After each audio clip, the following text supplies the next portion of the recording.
Hello there. I understand you might have questions about Sonny Boy. I'll tell you up front, I'm not going to be able to give you all of the answers. Sonny Boy is just not a story that's designed to answer all of the questions that it poses. However, the answers I do have are very clear, because Sonny Boy is actually a very simple story. Sonny Boy is the story about a boy who has the power to travel between worlds, who then meets a girl. It's the story from a man who wanted to replicate an experience that he had in his childhood in order to share it with children and teenagers today. It's important to remember that no matter what type of medium is used to tell a story, the influence of culture on the story will always be present. Oftentimes, when a story seems surreal or incomprehensible, what you may not be able to see in a story is simply obfuscated behind a barrier. That barrier is culture. You cannot remove culture from language. So I'd like to share my understanding of what I know about Japanese language and culture so that you can better appreciate the anime Sonny Boy. In order to better understand this link, we need to go to an interview with the series director Natsume Shingo. Natsume-san delivered some commentary about the development of the story in Sonny Boy, and I think it's important to consider. This is as close as we'll get to an approximated explanation as to why and how this story was created. We can't simply approach Natsume-san and ask him about every simple detail in the story. But what we can do is take the ideas that Natsume presents and filter those ideas through the culture that we can be aware of. In this interview, Natsume-san makes 3 important points. 1, he states that some tropes are unavoidable. 2, he states that some trends inevitably repeat. And 3 is that he wanted to recreate an experience that he had as a child. What this means is that the characters and themes presented in Sonny Boy have already existed at some other point in time. We can assume this is the case because Natsume-san comments about this himself. He says that when you decide what material to include with the story will shift depending upon how you integrate that material. He goes on to say that things people like go through a similar cycle, and those stories keep getting retold. We can leverage this commentary provided by Natsume-san to establish a relationship between a story from the past that Sonny Boy is referencing directly. By wanting to recreate an experience he had as a child, that tells me that he's attempting to frame a story for a target audience, children and teenagers. This is the last piece of evidence that we'll need to create a link between the story that Sonny Boy is based upon and Sonny Boy's plot itself. You, as a Western anime fan watching this video, are likely already aware of this story.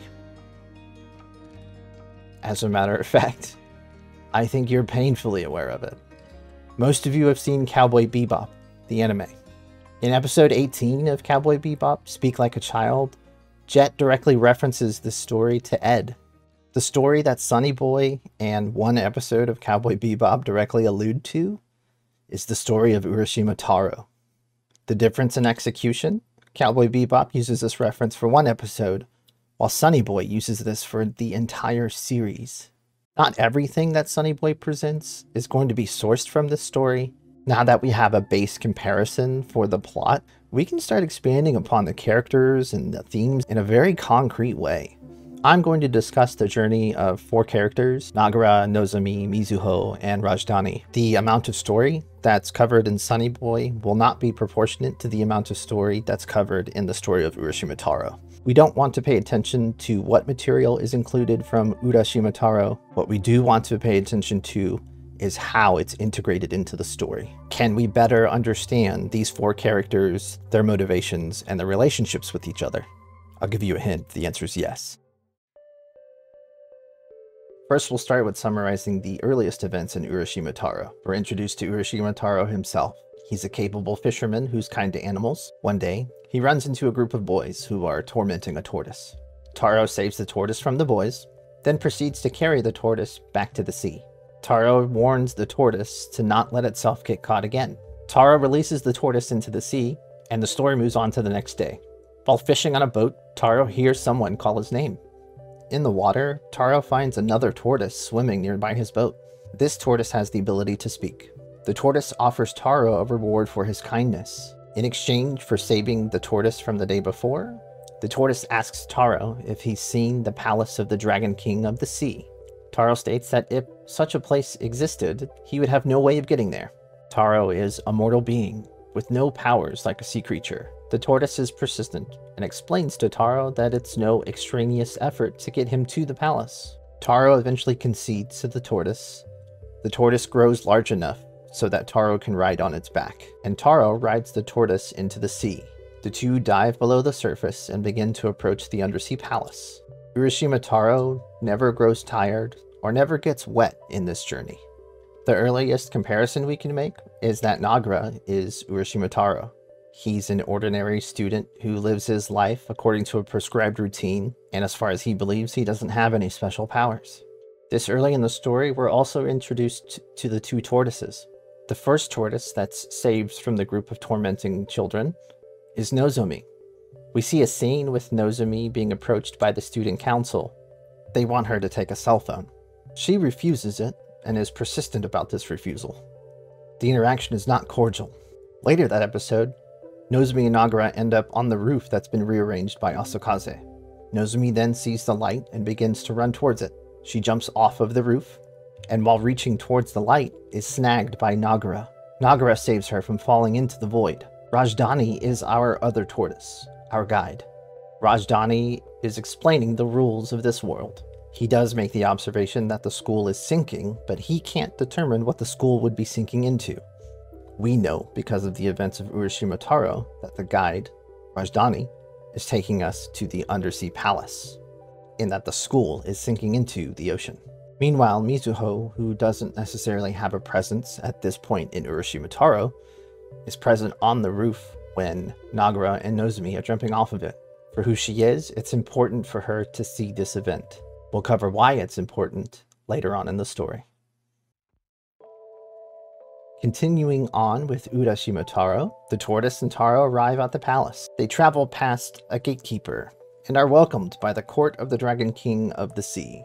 The tortoise then leaves Taro, and Taro is instructed to approach a throne room. There stands a beautiful princess. She's more beautiful than any human being. She wears garments of green and red that are intertwined with threads of gold. Taro is overwhelmed by her presence, and he cannot speak to her. The princess then seats Taro in a place of honor and thanks him. She tells him, "You saved my life, for I was the tortoise that you saved from the tormenting children. If you remain at this palace, you will be granted eternal youth. I will become your bride, and we will live happily ever after." Taro is caught up in the moment, but accepts her offer without question. The two begin to celebrate, and the princess offers Taro a tour of the palace to see all that is to be seen. Their journey is one where youth and joy are boundless, and neither time nor age affect them. Taro visits a garden with 4 sections representing each season. The first is spring, with cherry trees in full bloom. The second, summer, with a bountiful forest. Third, autumn, with maples and chrysanthemums. And finally, winter, with a snowy landscape on a frozen pond. Each day brought something new for Taro to experience, and he slowly began to forget about himself. The home he left behind, the country he traveled from, and the parents that he once loved. Expanding on the idea that Rajdhani is the guide that leads Urashima Taro from the surface, Rajdhani fulfills this role by making observations about the world. He acquires knowledge in order to support Nagara throughout his journey. In episode 2, Rajdhani explains Nagara's powers to the classroom. He also identifies that by working backwards, they would be able to find the reason as to why they began to drift. He performs experiments with Nozomi to figure out how the blue fire works, which also explains what his power is. Rajdhani invents tools to help uncover the world of the Black Curtains. In episode 5, he warns Nagara about the negative sentiment that grows within the classroom, and Rajdhani leaves his research area in order to look for Nagara when he goes missing. In episode 6, he's with Nagara in the movie theater, when he figures out that the movie theater is displaying Nagara's point of view. And during the flashback in episode 9, Rajdhani is experimenting on the cats using lie detectors. He does this to uncover the truth about the true abilities of the cats, and gets close to the idea behind Mizuho's real power. In episode 11, all of his collective knowledge is put together. Having returned from a great journey, he uses this acquired knowledge to build a rocket. He uses this knowledge that he acquires over time in order to support Nagara. His love of what can be observed in the natural world is no accident. Rajdhani is a man of science in support of Nagara's journey. If we take a look at Nozomi, we see that she's wearing the colors of the princess, but we'll come back to the color gold later. If we're going to establish a romantic link between Nozomi and Nagara, we need to take a look at the conversation that they had on the roof before Nozomi jumps off. Nozomi asks Nagara a question about what type of flower he would be. Hana kotoba, literally flower words, links the role of flowers with Japanese culture. Hana kotoba is a relatively new concept in Japanese history. There's enough consistency in these flower words that allows us to establish something important between Nagara and Nozomi. Nozomi asks, "Are you a sunflower or are you a dandelion?" The sunflower can most commonly represent respect, admiration, or platonic love. The dandelion, meanwhile, represents something closer to romantic love, happiness, but it can also represent an inevitable separation. When Nagara blushes and chooses the dandelion, it's a tacit admission to maybe a crush, but it's something that we can use to help link the relationship between the story of Urashima Taro and Sonny Boy. In Urashima Taro, the boy falls in love with the princess. In Sonny Boy, Nagara has some kind of romantic feelings for Nozomi. We can also acknowledge the potential for separation. The princess is initially very supportive of Urashima Taro. He saved her life. A life debt between the two can only be resolved by conjoining their lives together. And Sonny Boy, Nozomi is absolutely indebted to Nagara. While we can't clearly define their link as romantic, we know that Nozomi believes in Nagara for a reason that we may not completely understand initially in the story. But she's frequently motivated to help him break out of his shell.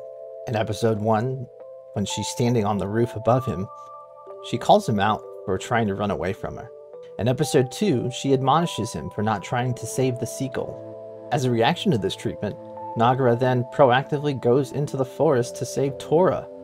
Nozomi then suggests running through the blue fire so that they can return Tora to Mizuho. In episode 3, she's the closest person to Nagara in the toilet world.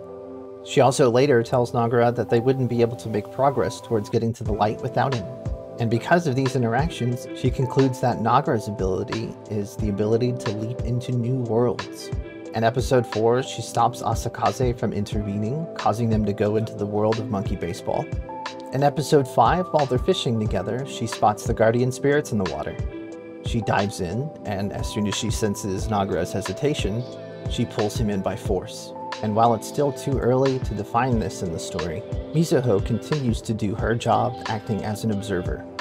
However, her role is not passive. After Nagara saves Tora, she becomes actively invested in what he can do. Mizuho is someone who's concerned about the future.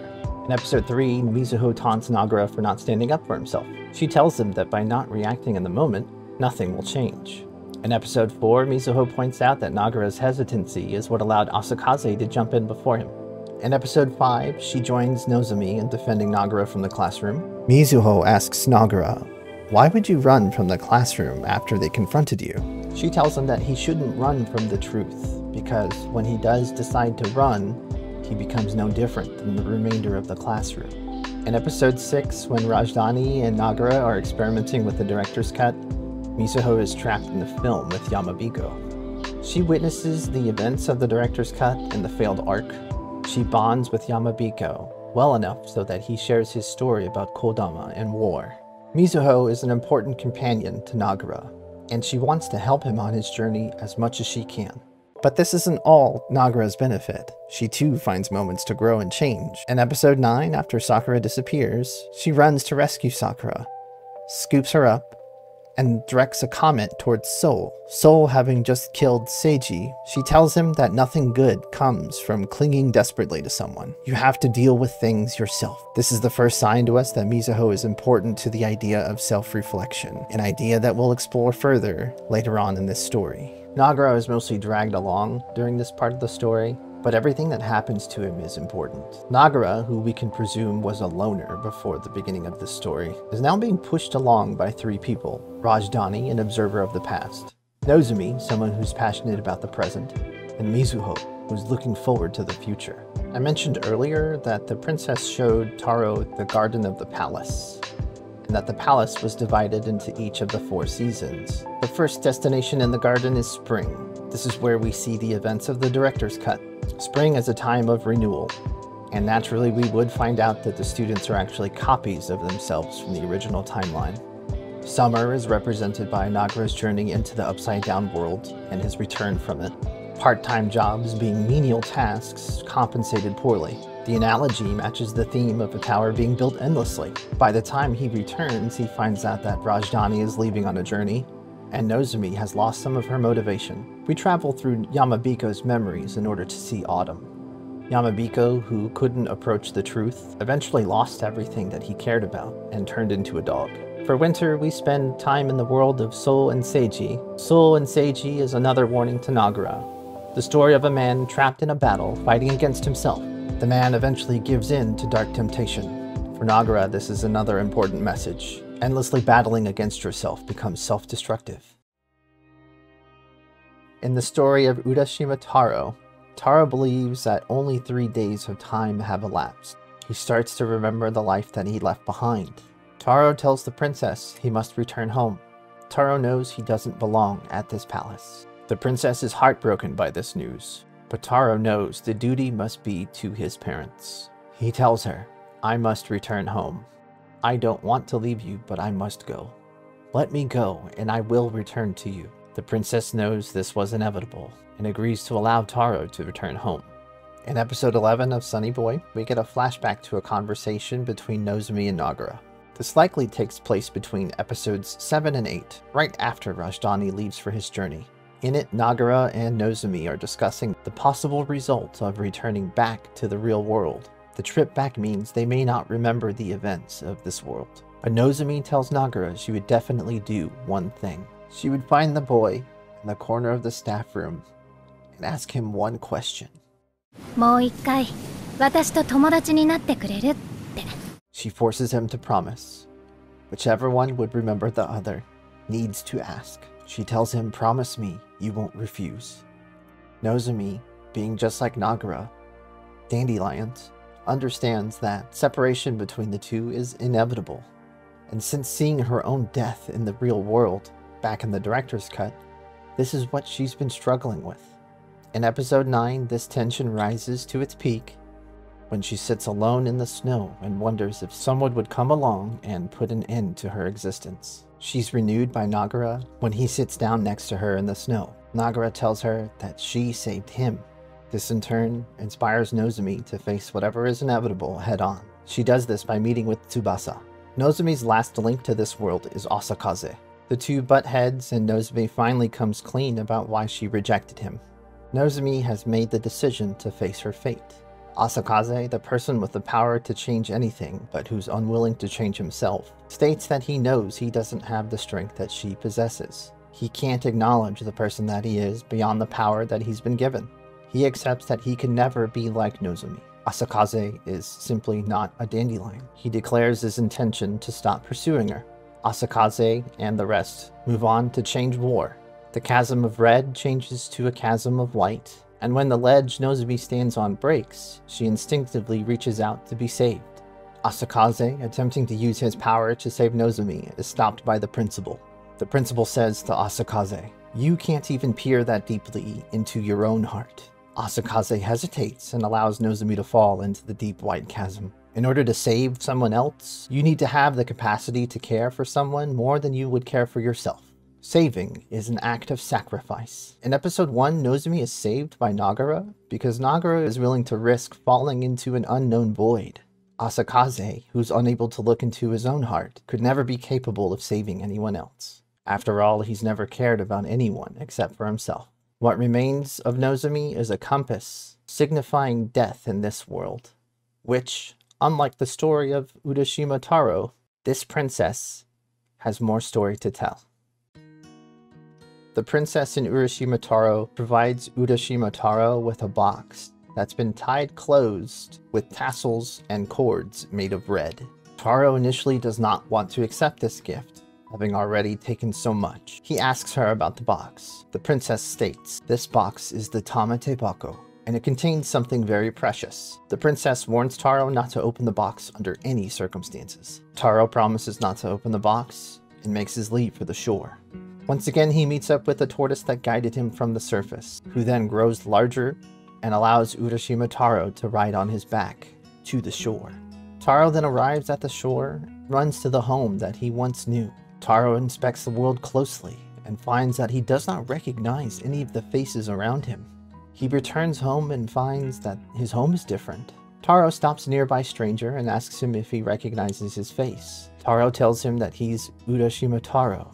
The stranger then tells Taro that Urashima Taro had left the village 300 years ago. Taro tries to prove his identity to that stranger, but fails to convince him.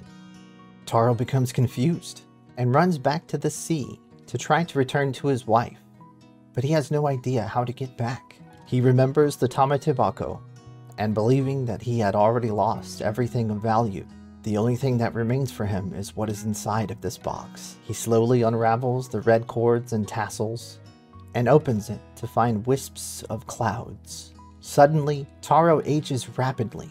His back doubles over, his hair turns snowy white, and his face becomes wrinkled. He dies on the beach as a result of having opened the Tamatebako. The Tamatebako released all of the time that he had spent in the underwater palace. In episode 11 of Sonny Boy, Mizuho is searching for a box. She finds the box and returns to Nagara to begin the celebration of life for Nozomi. The box is filled with mementos of Nozomi's life. This is the first Tamatebako. This box is for Nozomi of this world. In episode 11, Rajdhani arrives to pay his respects to Nozomi. He presents a koden, which is an envelope provided to the survivors of the recently departed, usually containing some sort of gift. But at this point, we need to pay Rajdhani the respect that he deserves. Previously, I mentioned that Rajdhani is a man of science. He acts as a guide to this world by observing the physical world and providing support to Nagara along his journey. However, after Rajdhani returns, he has a different air about him. He begins to share experiences and wisdom, like a grand sage or an elder. Rajdhani relates two stories about individuals who die, the first of which is the man from the world called Homesick. That story we won't cover now. Rajdhani mentions the world of fasting, and it contains a man who founds an advanced civilization, who then attempts to invent death. This man stopped moving forward with his life, and became focused on a singular goal. When the goal was met, the man was no longer himself. He tells Nagara, this is another form of death in this world. In our reality, from the perspective of Japanese society, this death we would call karoshi, or literally, death from overwork. The man who invents death has a similar appearance to Hoshi. He likely would have been sacrificing classmates who followed him. The classmates would have followed Hoshi this entire way, having been unwilling to carve a path of their own. Rajdhani doesn't just expense wisdom about death, he also talks about the meaning of life. He concludes that life is essentially meaningless. He states that by living a long life, he feels that time is draining away at him, forming him into another shape. We've seen other characters die in this world and become different objects, and it's important to establish the relationship between the connections between people and death in this world. Nozomi's will is demonstrated through the compass. Rajdhani, for his last experiment, demonstrates how Nozomi's will is unaffected by a magnet. If the definition of a long life means having aspects of your identity becoming more and more regular over time, the homogenization that you reach at the end, the symbol that you represent to the people that you leave behind, is the representation of your life's work.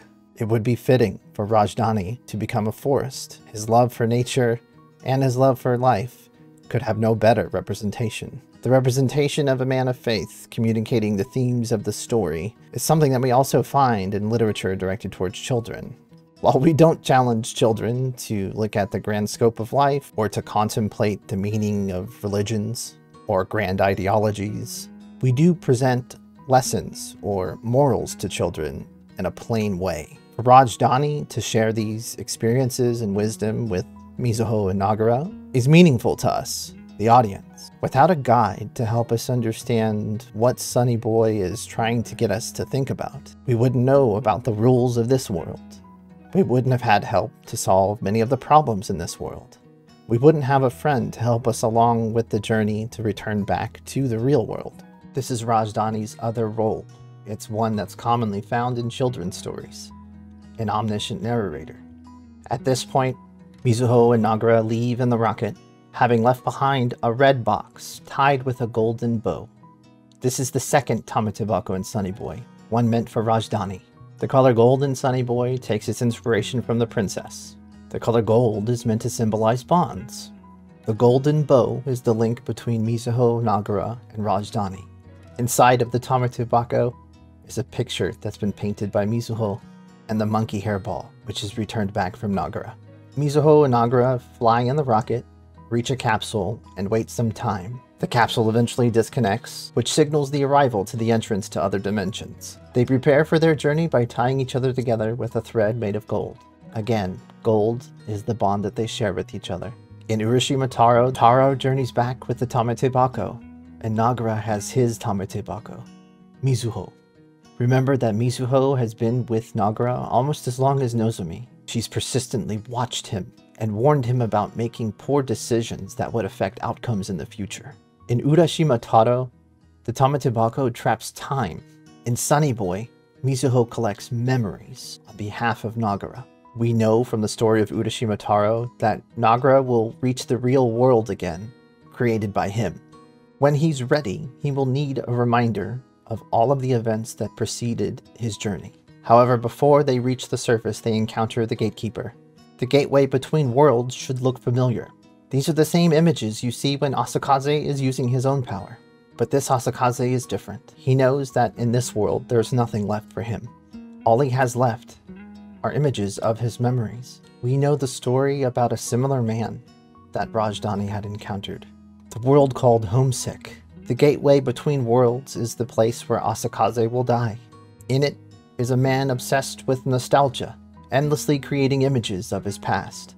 He can never move on from these moments because he's entirely incapable of creating anything new.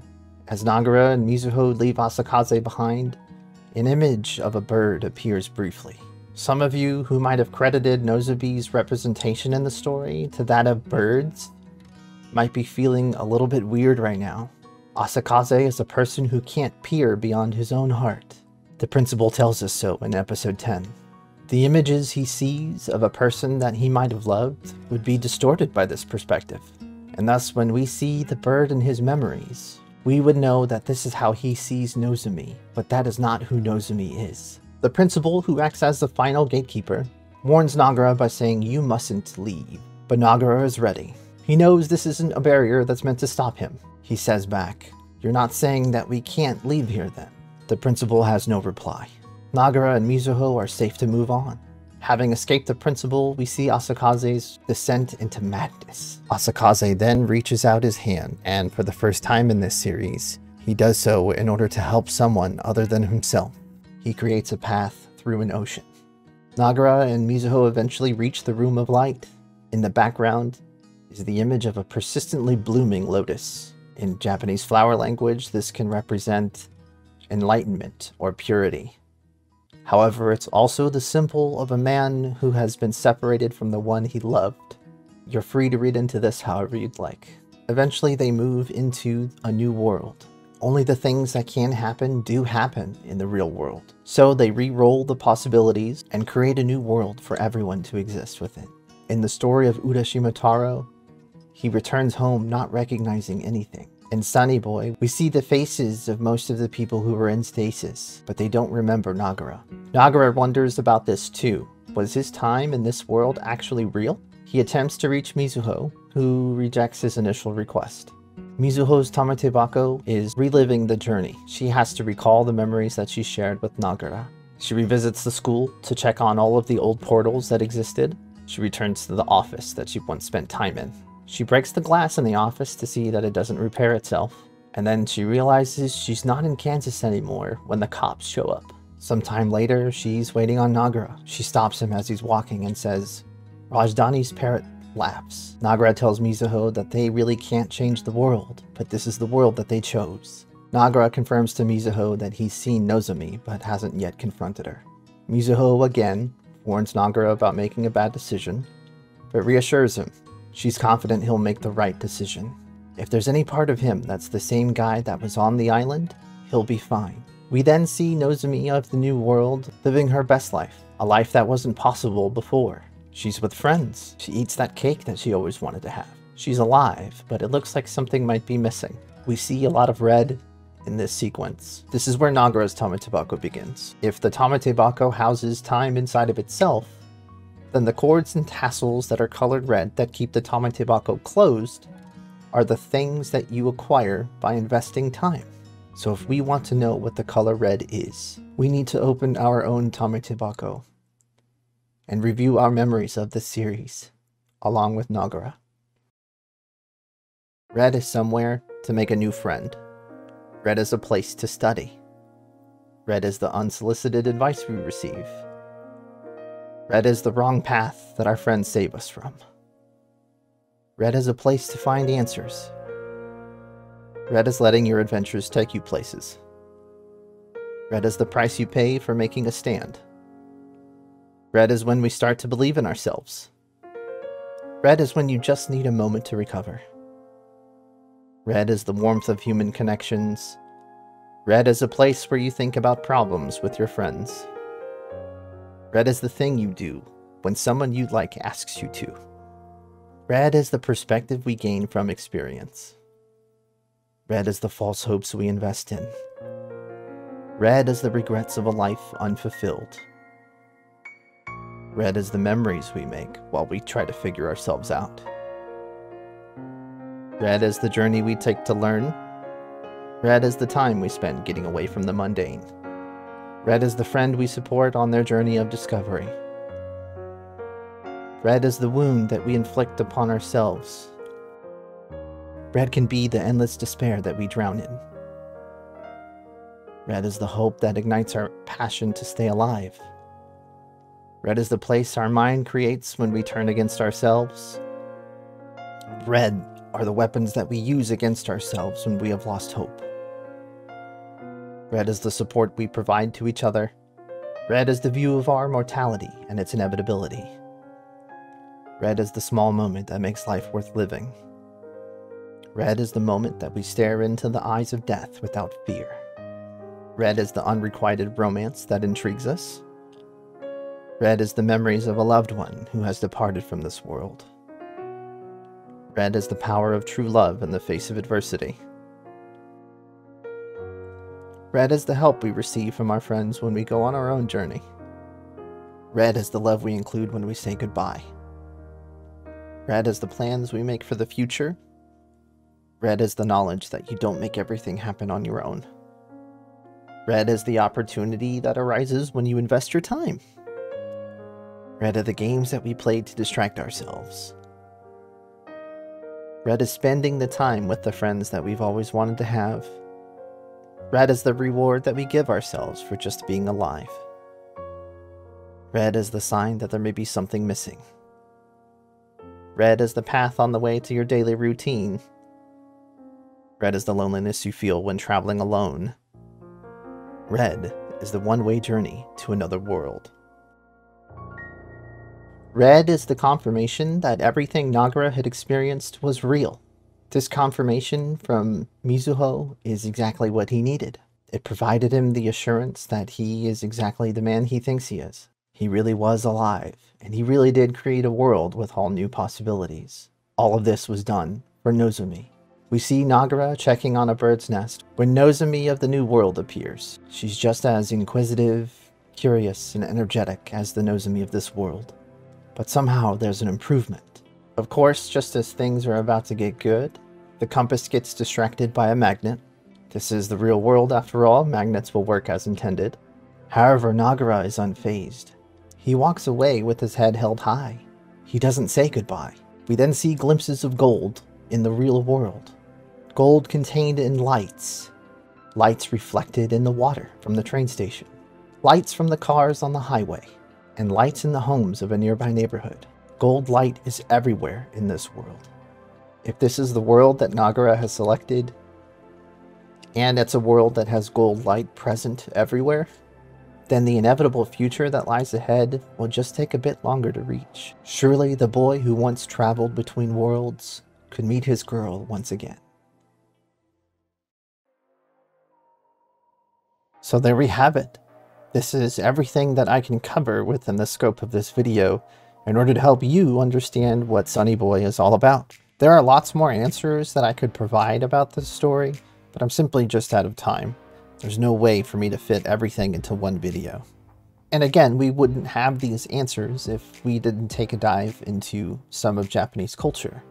You shouldn't feel discouraged to try to continue to enjoy more anime like this. It can be difficult if you don't speak the language, but it's possible to find resources that may help you understand more about Japanese culture. The more culture you begin to understand, the more story you can begin to appreciate. However, we've arrived at the stopping point where I need to give you back your time. So this is goodbye for now.